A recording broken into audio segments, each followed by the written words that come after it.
Captain Ibrahim Traoré has unleashed a reign of fear among lawbreakers in Burkina Faso, emerging as a relentless enforcer who spares no one in his quest to make the law supreme.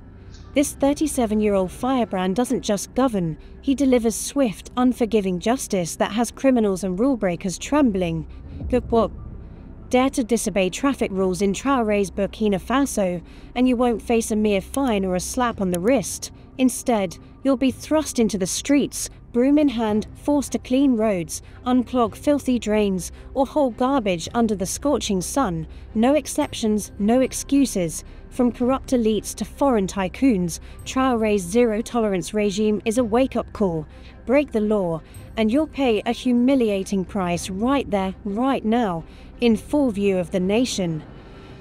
Picture this: a Chinese businessman, decked out in a suit, rolling into Burkina Faso with promises of infrastructure deals. He's used to special treatment, the kind of VIP status that opens doors and bends rules in many African capitals. But in Ouagadougou, he makes a fatal mistake, running a red light, thinking it's no big deal. In Traoré's Burkina Faso, it's a very big deal. Before he can flash his credentials or mention his connections, he's handed a broom and sent to clean a drainage ditch alongside other offenders, local and foreign alike. A viral video of this incident exploded across X, showing the businessman sweating under the Sahelian sun, his tailored suit now splattered with mud. The message? In Burkina Faso, the law doesn't care if you're white, black, Asian, rich or powerful. Break it, and you're cleaning roads, unclogging drains or hauling garbage. End of story. This is no publicity stunt. It's the cornerstone of Traoré's revolution. He's instituted a system where traffic violations, often a gateway to petty corruption, are met with immediate, humbling punishments. No bribes, no court delays, no exceptions. Traoré doesn't waste time with police stations or judges who can be bought, says a taxi driver in Bobo Dioulasso. You break the law, you work for the community. It's simple, and it's fair. This approach isn't just about keeping the streets orderly, it's about instilling a culture of accountability that permeates every level of society. From the smallest infractions to the grandest schemes, Traoré is proving that no one is untouchable. Not the elite, not the foreigners, not even his own allies. Before Traoré, Burkina Faso was a textbook case of a nation betrayed by its leaders. Politicians and their cronies operated like demigods, siphoning off public funds, rigging contracts and leaving the country's infrastructure, healthcare and agriculture in ruins. The jihadist insurgency, which displaced over 2 million people and killed thousands, was fueled by a military crippled by embezzlement. Generals and ministers pocketed funds meant for weapons and supplies, leaving soldiers to die on the front lines. Enter Ibrahim Traoré, a young captain who'd seen enough. His coup in September 2022, which ousted interim President Paul-Henri Damiba, wasn't just a power grab. It was a middle finger to a system that had failed the Burkinabe people for decades. Traoré's war on corruption is relentless and personal. He's not just locking up corrupt officials, he's dismantling the culture of impunity that allowed them to thrive. In one jaw-dropping case, former Transport Minister Vincent Dabelgou and 4 others were slapped with 11-year prison sentences for embezzlement and money laundering, a rarity in a region where the powerful rarely face justice. But Traoré doesn't stop at arrests. He publicly calls out corrupt leaders, lecturing them on live television and warning them that their days of looting are over. He's like a teacher scolding naughty children, says a market woman in Ouagadougou, chuckling. But these children are ministers and generals, and they're terrified of him. This fear is palpable. Corrupt politicians, once swaggering with untouchable arrogance, now tread carefully. Traoré's zero-tolerance policy means no one is safe, not even those in his inner circle. He sacked officials for minor infractions, replaced underperforming ministers and slashed ministerial salaries by 30% to redirect funds to public services. Meanwhile, he's boosted civil servants' wages by 50% and refused to take a presidential salary, living instead on his modest captain's earnings. He's not here to get rich, says a student activist in Kaya. He's here to fix Burkina Faso, and that's why the corrupt hate him and the people love him. If you want to see Traoré's revolution in action, look at Burkina Faso's roads. For decades, corrupt leaders promised infrastructure projects only to deliver potholed tracks or nothing at all as funds vanished into offshore accounts. Traoré has flipped the script. His administration is constructing 3,000 to 5,000 kilometers of roads every year, a staggering pace that would have been unthinkable under previous regimes. These aren't just roads, they're arteries of progress, connecting rural farmers to markets, students to schools, and patients to hospitals. Projects like the Ouagadougou-Doncine Airport and urban renewal initiatives are transforming Burkina Faso into a hub of development, with local labor and resources at the forefront. How does he do it? By ensuring every franc is accounted for. Traoré's anti-corruption measures have plugged the leaks that once drained public coffers. Before, a road project would take 10 years, and half the money would disappear, says a construction worker in Dori. Now, we see the roads going up, and we know the funds are reaching the ground. By rooting out mismanagement in state-owned enterprises and cracking down on contract fraud, Traoré has turned Burkina Faso into a construction powerhouse. The results are undeniable. GDP growth of 4.6% annually, driven by infrastructure and agriculture, and a drop in extreme poverty from 26.8% to 24.9% in 2024, according to World Bank data. Burkina Faso's healthcare system was once a sick joke. Hospitals without medicine, clinics without doctors, and budgets looted by officials who thought they were untouchable. Traoré has declared this era over. His administration is pouring funds into building and equipping hospitals, ensuring that even remote communities have access to quality care. New medical facilities are springing up, stocked with drugs and staffed by trained professionals. We used to beg for basic supplies, says a nurse in Fada Ngurma. Now we have equipment, medicines, and hope. Traoré is making sure the money gets to us, not some politician's pocket. This transformation is built on accountability. Traoré has implemented strict oversight to prevent the pilfering of healthcare funds, a practice that was rampant under previous regimes.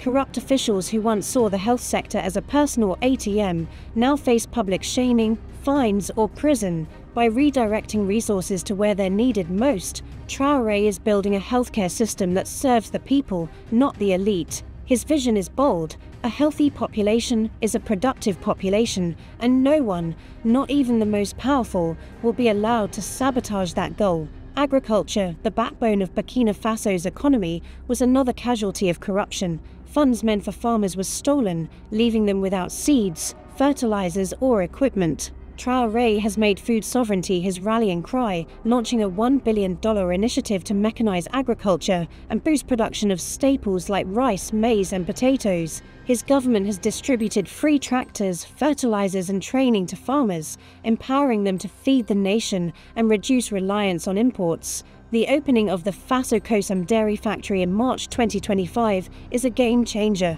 with plans for more plants to meet domestic demand. The National Support Center for Artisanal Cotton Processing is another milestone, enabling local processing of Burkina Faso's key export and keeping more value in the country. Traoré knows that a nation that can't feed itself isn't free, says a farmer in Tenkadogo. He's given us the tools to grow, and he's making sure the money reaches us, not some corrupt middleman. The result? Agricultural output is soaring, and Burkina Faso is on track to achieve food security, a feat that seemed impossible under the old guard. Traoré's revolution has made him a polarizing figure. To corrupt elites, he's a nightmare, a leader who refuses to play their game of patronage and impunity. To the Burkinabe people, especially the youth, he's a rock star, a modern-day Thomas Sankara who embodies resistance, integrity, and hope. His popularity extends far beyond Burkina Faso's borders. From Lagos to Nairobi, from Accra to Johannesburg, Traoré is celebrated as a symbol of African defiance. His image is plastered on murals, t-shirts, and social media, with ex-posts hailing him as Africa's Che Guevara and the people's champion. His anti-imperialist stance, inspired by Sankara, resonates with a generation fed up with Western interference. By expelling French troops, rejecting IMF loans, and aligning with Russia, China, and the alliance of Sahel states, Traoré has positioned Burkina Faso as a sovereign nation charting its own course. His refusal to swear his oath on religious texts, citing their colonial baggage, sent shockwaves across the continent. He's not just a leader, he's a movement, says a Ghanaian activist on X. He's showing us what Africa can be when we stop bowing to the West. But Traoré's methods are not without critics. His crackdown on journalists and political opponents has sparked accusations of authoritarianism. The withdrawal from ECOWAS and the extension of his mandate until 2029 have raised eyebrows. Yet, his supporters argue that these measures are necessary to protect the revolution from saboteurs, jihadists, corrupt elites, and foreign powers. Traoré is fighting a war on all fronts, says a teacher in Ouagadougou. You can't fight that war with soft hands. He's doing what it takes to save us. While Traoré builds a new Burkina Faso, many African leaders remain stuck in the old ways, acting as if they're above the law. From rigged elections in Zimbabwe to embezzlement scandals in Nigeria, from nepotism in Kenya to state capture in South Africa, corruption is the cancer eating away at Africa's potential. According to Transparency International, Sub-Saharan Africa is the world's most corrupt region, with public funds routinely diverted to private hands. The result? A continent where the rich get richer and the poor, over 400 million of whom live on less than $2.50 in a day, get nothing but promises. These leaders must look to Traoré and learn that accountability is the key to progress. His refusal to tolerate corruption, his insistence that the law applies to all, and his focus on tangible results, roads, hospitals, farms, are a blueprint for what Africa could become. Imagine an Africa where public funds build schools, not mansions, where hospitals save lives, not line pockets, where farmers thrive, not starve. This is the Africa Traoré is forging in Burkina Faso, and it's the Africa that could inspire a continent-wide awakening. If African leaders embrace Traoré's model, zero tolerance for corruption, equal justice under the law, and a relentless focus on development, the continent could become a global powerhouse. Africa has the resources, the talent, and the potential to be one of the most beautiful places on Earth. Its vast mineral wealth, fertile lands, and young population are the envy of the world. But without accountability, these gifts are squandered. Traoré is showing that when corruption is crushed, progress is unstoppable. His Burkina Faso is a living testament to what happens when a leader puts the people first. Captain Ibrahim Traoré's Burkina Faso is a revolution in motion, a bold experiment in justice, development, and sovereignty. The challenges are daunting. Jihadist attacks still plague the north. Economic pressures loom, and international critics question his methods. But Traoré is undeterred. His vision is clear. A Burkina Faso where no one is above the law, where corruption is a relic of the past, and where every citizen has a stake in the nation's future. From the streets of Ouagadougou to the farms of the Sahel, Traoré's impact is undeniable. Roads are being built, hospitals are healing, and farmers are feeding a nation. His fearless leadership has made him a hero to millions and a warning to the corrupt. Across Africa and beyond, people are watching, inspired by a man who's proving that change is possible when the law is king. Africa stands at a crossroads. Will it cling to the old ways, where leaders act like gods and the people suffer? Or will it embrace the Traoré model, where accountability reigns and progress follows? If the continent chooses the latter, it could become not just a beautiful place but a global leader, a beacon of justice, prosperity and pride. Traoré has lit the spark. It's up to Africa to fan the flames. Random thoughts. Ibrahim Traoré is someone that almost everyone is talking about today. We've seen these so much hit for him from the West, and the question is why does the West hit him so much? Number one, Ibrahim Traoré seems to be a kind of a leader who is chasing an idea that is bigger than him. He's a kind of a guy who understands or has figured out that in this life, the most important thing is to chase an idea that is bigger than you, so that you leave a big impact behind when you are gone. Because when you are gone and you are getting lost into the darkness of time, what remains is not the amount of money you accumulated, it's not the kind of a house you bought. What remains behind is the memories and the impact we left behind, and that's the big idea. And Ibrahim Traoré knows that. It seems like he's very aware of that, and that's what he's working towards. He's working towards that big idea. The West doesn't like people like that. It doesn't like people like that because such people are very difficult to manipulate. Because those people don't have the motivation to receive kickbacks or to be bribed in some other ways. So it's so difficult for you to manipulate them out, to have them do things the way you want. And so that's one of the reasons why they hate these guys so much. The second reason is because this guy is very intelligent. And I don't think the West likes it when an African leader is very intelligent, especially when you combine that with that leader chasing an idea that is bigger than that. That becomes problematic. So that's another reason why they hate these guys so much. This guy seems to be very, very intelligent. Another reason why they hate this guy is because this guy is very well spoken. And in politics, in diplomacy, being able to express your ideas with a lot of clarity, simplicity, and a lot of impact is very powerful. And this guy seems to have that, and they don't like that. And in fact, he's the same reason, or is one of the reasons why they hate Thomas Sankara. Thomas Sankara was so well spoken, and he spoke several languages, of course English and French you can speak English and French very fluently in this world, then you can do a lot of persuasion, and that's something that the West does not like in these three gentlemen.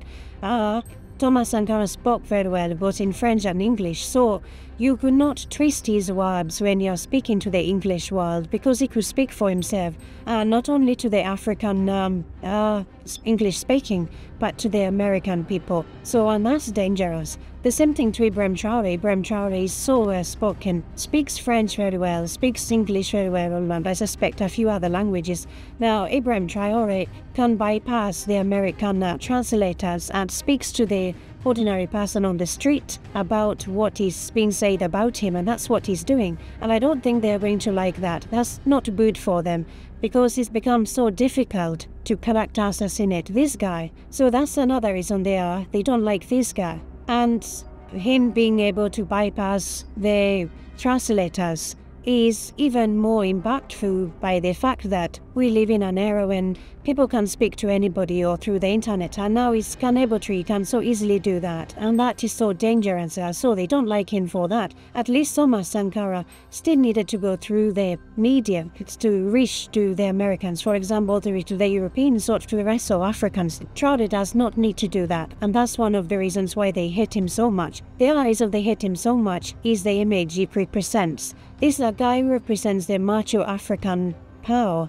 and I don't think that's good. The Americans wouldn't like that. The Iraqis like somebody who does not express or exhibit that posture and that image. So if you see Traoré, you see power, you see strength, you see ability, and that's not good, because when it comes to persuading populations, image can do a lot. And already Traoré, with his image, his posture, the way he carries himself, he exudes power, he exudes confidence, and I don't think the Americans and the West in general like that. They don't like that. When I say Americans, of course I mean the people in the system, the government and the institutions, not actually the people, because the people are showing a lot of support for him.